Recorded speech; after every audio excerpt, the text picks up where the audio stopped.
मुख्य आरोपी सुदर्शन गुलेसह सुधीर सांगळेला पकडल्याची माहिती। फरार 3 आरोपींपैकी दोघांना अटक केल्याची माहिती आहे, तर हत्या प्रकरणात अजून एक नवीन आरोपी हा पोलिसांच्या ताब्यात आहे। आपले प्रतिनिधी उदय नागरगोजे आपल्या सोबत आहेत, त्यांच्याकडून अधिकचा तपशील घेऊया। उदय,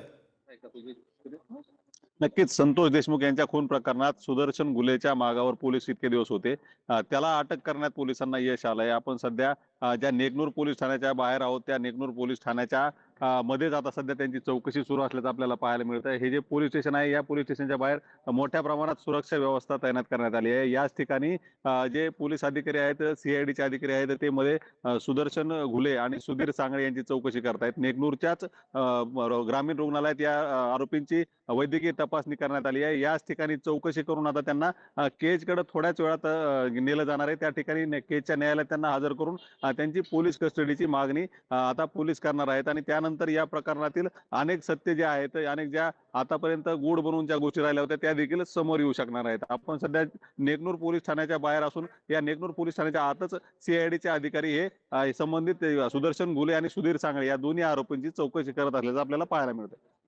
बरं उदय, या सगळ्याकडे तुम्ही लक्ष ठेवून राहा। नवनवे कोणते खुलासे यांच्या तपासणीतून, यांच्या चौकशीतून समोर येतात का, हे वेळोवेळी आमच्यापर्यंत पोहोचवत राहा। तुर्तास धन्यवाद तुम्ही दिलेल्या या सगळ्या तपशिलासाठी।